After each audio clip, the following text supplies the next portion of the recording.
네, 부동산 공부 열심히 하고 계시죠? 네. 자, 이번 시간에는요, 신안산선하고, 그 다음에 유래신도시 지하철 8호선 신설역 착공 소식 한번 간단하게 살펴보도록 하겠습니다. 신안산선은 오랫동안 안산에서 서울 업무 중심 지구까지 연결하는 철도 노선인데 이것이 지지부진했었죠. 그런데 2019년 9월 9일 날 행정적으로는 공식적으로 착공식을 열었습니다. 암기가 쉬웠다 그랬죠. 은하철도 999 2019년 9월 9일 날 시청에서 개통식을 했었죠. 안산시청에서 착공식을 행정적으로는 했었습니다. 실제 착공은 내년에 본격적으로 이루어진다고 합니다. 현재 그 중간 소식이 상당히 궁금했었는데 보도가 있어서 한번 간단히 살펴보도록 하겠습니다. 신안산선은 예산 문제 때문에 지지부진했었습니다. 여태까지의 그 지하철 공사 중에서 가장 공사비가 많이 드는 그런 대규모 공사로 알려져 있습니다. 그러다 보니까 사람들 사이에서는 착공을 했지만 실제 개통까지는 정말 믿어도 되는 것이냐 반신반의하죠. 왜냐하면 지금까지 지하철 노선 공사를 하다 보면 자금 문제 때문에 딜레이 되거나 지연되는 경우가 비일비재했기 때문에 착공을 했다 손 치더라도, 그리고 신안산선 주변의 부동산이 폭등을 지금 현재 하고 있죠. 그랬다 손 치더라도 개통까지는 만만치 않을 것이다, 이런 의심을 하는 게 또 사실입니다. 그런데 2019년 10월 22일 화요일 날 나온 기사인데요, 좀 유의미한 기사인 것 같아서 한번 살펴보려고 합니다. 이 신안산선의 그 공사 비용은 천문학적이죠. 현재 이 신안산선에 투입되는 공사 비용은 약 4조 원으로 예상이 되어 있다고 합니다. 보통 지하철 개통이 지연되거나 하는 경우는 보통 자금 문제 때문이죠. 자, 신안산선에 대해서 이미 아실 분들은 다 아시겠지만 안산하고 광명, 서울, 여의도를 잇는 철도 건설 사업입니다. 초대형 사회 간접 자본 SOC 사업이죠. 총 투자 비용은 4조 원이고 재원 조달 규모는 2조 3,110억 원에 달합니다. 철도는 총 연장이 44.7km고요. 새로운 역을 15개를 만들고 실제 운행역은 22개역입니다. 내년에 착공을 해가지고 2025년에 개통될 예정이라고 합니다. 사업이 완료되면 안산에서 여의도까지 20분에서 30분으로 단축이 되고 현재는 거의 2시간 가까이 걸리죠. 포스코 건설이 사업 주관을 맡고 있습니다. 자, 이 사업이 주목을 끄는 이유는요, 이것까지 아실 필요가 있냐 하는 생각도 드시겠지만 상당히 유의미한 사업 방식입니다.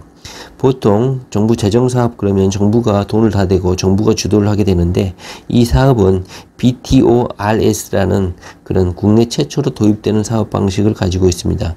BTORS는 정부가 사업 리스크를 일부를 분담하게 됩니다.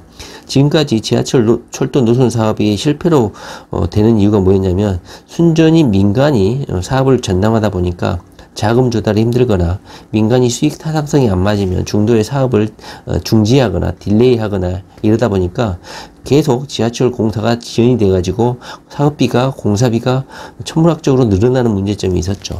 그래서 이번 신안산선 같은 경우는 BTORS라는 이런 사업 방식을 도입해 가지고 일정 부분 공적인 영역인 정부가 사업 리스크를 일부 분담하는 방식인 것이죠. 다시 말하면 이 사업 방식의 위험에 정부가 전부를 부담하면 재정 사업이 되는 것이고요. 일부를 부담하는 방식은 BTORS, 그리고 민간이 전부를 부담하는 방식, 이렇게 구분을 해볼 수가 있겠죠. 이 사업 방식은 그러다 보니까 민간에도 좀 부담이 덜하고 정부에서도 민간 쪽에서 또 위험을 부담하니까 절반씩 부담하는 그런 방식이 되겠죠. 기존의 수익형 민자 사업을 BTO라고 하네요. 이런 것도 또 상식이죠. 민간이 모든 위험을 떠안고 운영해서 투자금을 회수하는 형태로 이루어졌는데, 이 신안산선 공사는 정부도 부담을 일부 한다, 리스크를. 자, 이 뉴스가 유의미한 것은 아까 사업비가 총 얼마가 든다고 했죠? 총 투자 비용이 약 4조 원인데 거의 절반이 넘는 약 2조 3,110억 원을 국민은행에서 대출을 하는데 성공을 했다. 돈 문제가 어느 정도 상당 부분 해결이 됐다, 이런 뉴스인 것이죠. 총 4조 원대의 대형 철도 사업에서 국민은행이 약 60%가 넘는 사업비를 이미 조달을 했다. 이런 대규모 자금 조달에 누가 참석했냐? 바로 사학연금이라든가 국내 연기금, 국내 보험사 22개의 기관이 참여를 했다. 그러니까 수익성이 남으니까, 수익성이 좀 되니까 이렇게 참여를 했겠죠, 투자에. 그래서 어느 정도 신안산에서는 돈 문제 걱정 없이, 물론 나머지 금융도 있지만 돈 문제에서는 어느 정도 자유로운 상황에서 공사가 진행될 수 있겠다, 이런 생각이 좀 듭니다. 자, 그 다음에 이어서 유래신도시 지하철 8호선 신설역 현재 추진 상황을 간단히 살펴보면, 현재 이 공사가 2008년도에 유래신도시 광역교통대책위원회에서 처음 이 신설역 계획이 수립이 되었는데, 보상 문제 때문에 거의 10수년 가까이 완공이 미루어졌죠. 이 역사 하나 설립하는데 그만큼 보상이 안 되고 어려웠다는 뜻이죠. 그런데 이 보상 작업이 마무리됐다고 합니다. 지연된 핵심 원인이었던 신설역 부근의 토지 보상 작업이 마무리돼 가지고 본격적으로 시공사 선정 작업에 들어갔다고 합니다.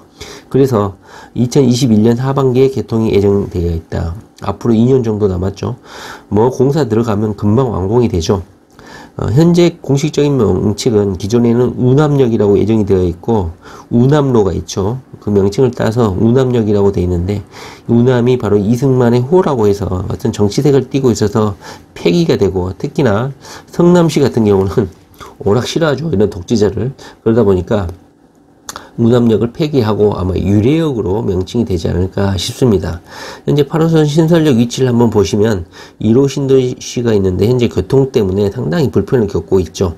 그러다 보니까 현재 건설되고 있는 게 유래선 트램이 예정되어 있고, 이 산성역 그 다음에 복정역 이 사이에 역사를 하나 신설을 한다. 근데 이 신설역 이름이 우남역이라고 예전에는 가칭이었는데 아마 유래역이 되지 않을까 이제 싶습니다. 물론 여론조사를 통해서 결정되겠죠. 이 추가역은 유래신도시를 지나는 지하철 8호선의 복정역과 산성역 사이에 건설이 되고, 복정동 57번지에 들어서게 됩니다. 사업 시행자는 서울교통공사고, 착공 시기는 2019년 12월로 잡고 있습니다. 완공은 언제라고요? 2021년 하반기입니다. 보상 작업이 마무리됐다. 그리고 공사 기간은 1년 6개월, 약 2년 정도 걸릴 것이다, 이겁니다. 현재 유래신도시는 약 10만 명이 거주하고 있고, 교통 인프라가 현재 부실하죠. 그러다 보니까 많은 불편을 호소하고 있습니다. 그런데 약간 좀 충격적인 게 있죠. 바로 이 8호선 신설역은 지상철이다, 지하철이 아니고. 충격적이죠. 지상철로 건설된다는 게 너무너무나 마음이 아프고 쇼킹한다. 너무너무 마음이 아프고 아쉽다, 이런 생각이 듭니다. 그리고 이 8호선 신설역이 유래신도시의 가운데를 지나는 게 아니라 유래신도시의 끝에 위치해 있어서 유래신도시 주민들에게 얼마나 큰 편의성을 제공할 것인지 참으로 아쉬운 그런 역이 될 것 같습니다. 그래도 없는 것보다는 낫겠죠. 유래신도시 중에서도 이 8호선 신설역, 유래역이 되겠죠. 유래역에 좀 가까운 아파트 단지가 그나마 몸값을 유지하지 않을까 싶습니다. 그리고 유래 트램선도 건설된다고 하니까 유래신도시 한쪽으로 치중된 이 신설역을 보강할 수 있는 그런 이점이 있지 않을까 싶습니다. 트램선 건설될까요? 그래도 유래신도시가 워낙 유명한 곳이니까 아마 건설되지 않을까 싶습니다. 자, 오늘은요 유래신설역, 그 다음에 신안산선 추진 과정 한번 간단히 한번 살펴봤습니다. 네, 부동산 공부 열심히 하시기 바랍니다. 네, 감사합니다.